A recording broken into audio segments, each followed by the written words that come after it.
Welcome back, viewers. Thank you so much for tuning in, and I really appreciate you joining me on this channel. On this channel, I do talk. I do deliver content on social work, and I don't claim to be a guru in this field or in this profession, but these are just nuggets from my own experiences, really. Um, on this In this video today, I'm just going to give a few tips for those who are thinking about transitioning from adult social work to children's services or to children's social work in England, basically. And why am I saying this? Because I've had experience of working within the adult social work team, but not necessarily in England, but in other country, in another country. But more or less, basically, whatever I'm going to be sharing today, it's quite applicable to the local setting, really. Moving from adult social work to children's social work is a significant shift for a practitioner, and adapting to new legislation and approaches may present its own unique challenges, so to speak, really. So, first and foremost, you need to understand the key legislative differences between adult social work and children's social work, because this is going to be your bread and butter. This is what you're going to be applying on a daily basis, really. So you need to be understanding that, because in children's services, there's issues around threshold documents, many things that are applicable, which may not necessarily be applicable with adult social work. So you need to be understanding the legislative framework or the legislative differences which are there. Primarily in adult social work, you are working with the Care Act of 2014, the Mental Capacity Act of 2005, and the Mental Health Act of 1983. Those are some of the key pieces of legislation that you work with when you're working with adults. Whereas, in children's social work, the key legislation, we are talking about the Children's Act of 1999 or the one of 2004. We are talking about the Working Together to Safeguard Children of 2018. There's also a revised one of 2023, which has got a few additional changes which have been put in there. And also the Children and Families Act of 2014.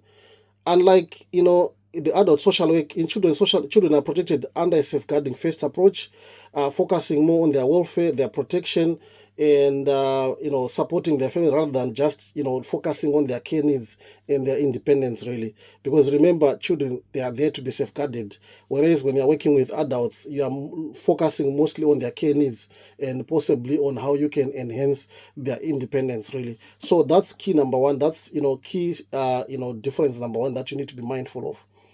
There's also a need for you to be shifting, from an adult-centered approach to a child-centered approach, because obviously when you're working with adults, you are working with an adult, like I said earlier on, looking at their independence and also looking at their care needs. Whereas when you're working with children, your work needs to be child-centered. So you need to be thinking about, being a child, centered, practitioner, basically.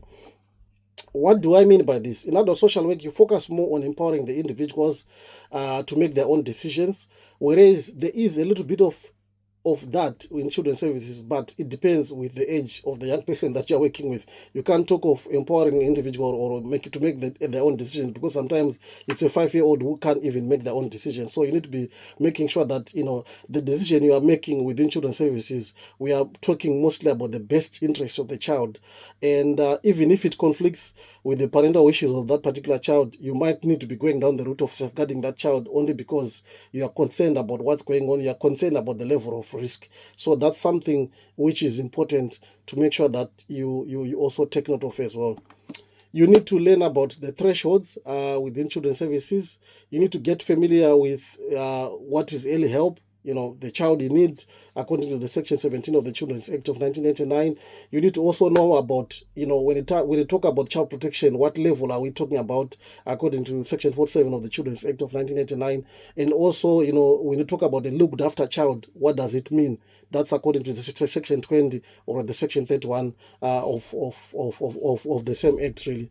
And remember, in children's services, you are focusing more on risk assessment, timely intervention, rather than eligibility criteria for services. Even though there's eligibility criteria, it's mostly eligibility criteria for the child to access a specific support, but not eligibility for criteria for the person to access care needs or whatever it is that you do in adult, when I'm practicing with adults, really. And the other important thing that you also need to focus on is to make sure that you develop strong family work skills, because you are working with the whole family now. It's different from the adult social work where you are focusing on this particular adult, this individual. If you need to involve their family, it's with their consent and so forth. Whereas in children's services, sometimes, though we talk about consent, there are some instances where consent can be dispensed when talking about safeguarding the child, because you are talking about making sure that the child is safe first and everything else follows, really. In adult social work, you might work with individuals, like I said already, but in children's services, you are working with the whole family. You are working with the parent, the whole parent, we are working with both parents, and sometimes it can be in a challenging or high conflict situations, but you will need to engage the parents while still keeping the child safe and making sure that the child is also safeguarded.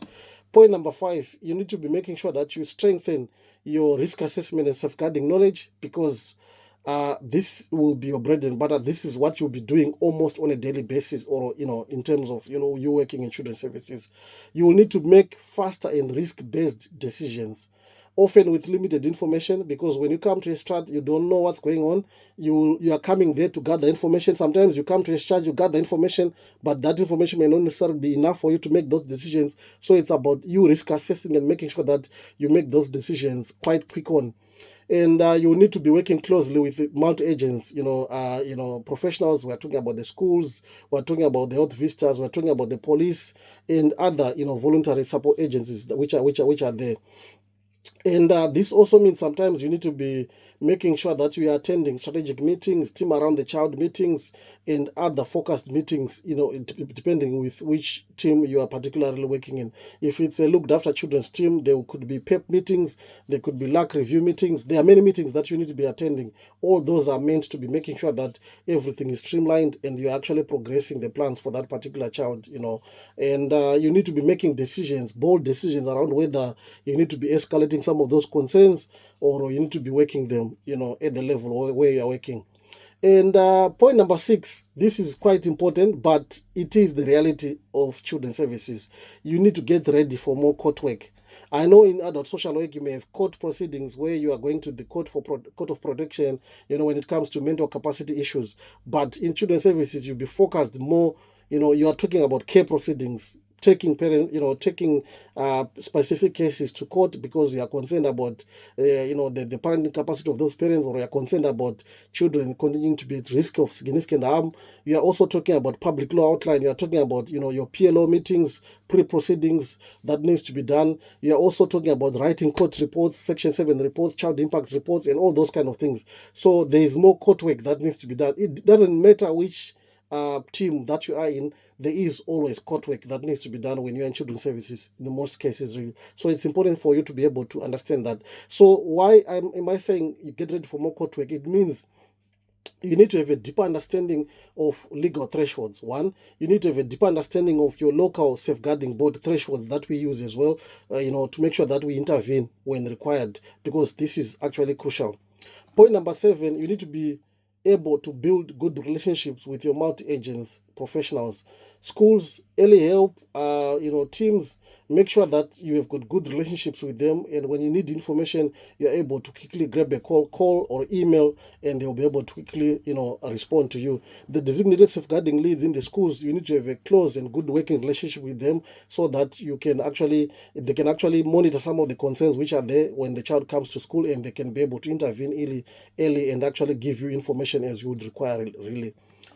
And when you're transitioning to children's services as well, think about, or you also need, that's point number 8 actually. You need to learn about foster care regulations, and you also need to learn about the adoption process, because it's something that you may come across in your line of work. Because in adult services, very well, it's more about the care needs of the individual, of the adult that you're working with, or something like that. In placements in adult services are more or less voluntary to an extent, if you look at it, really. But in children's services, you'll work with foster carers, you'll work with in terms of kinship placements, adoption, and sometimes through court orders, really. So you need to understand exactly what it entails. And for you to be understanding, remember, it's about attending training. It's also about attending webinars. It's also about, self-directed learning, making sure that you read and understand some of these things as well. And you need to understand what we mean by permanence planning. You need to understand about what we call the corporate parental responsibility of the local authority. What does this mean? You need to be understanding all those things. And then point number 9, you need to prepare for a faster and more crisis-driven environment, because this is the work that you'll be doing, and you need to be moving faster, in terms of the work that you'll be doing as well. So, you need strong time management, resilience, decision-making, which is quite essential, in your role as well. And point number 10, which is the last, you need to be investing in training and making sure that it's not going to come easy. You're not going to learn everything in one go, but seek mentorship, stay guided, involve yourself in further training, reflective supervision. Those are some of the things that you also need as you transition. So I hope with those few nuggets, somebody has gained, somebody has learned something. Thank you so much for joining. And if you haven't subscribed, please do subscribe, hit the notification bell so that when I post, you'll be the first person to know. Thank you so much. Bye-bye.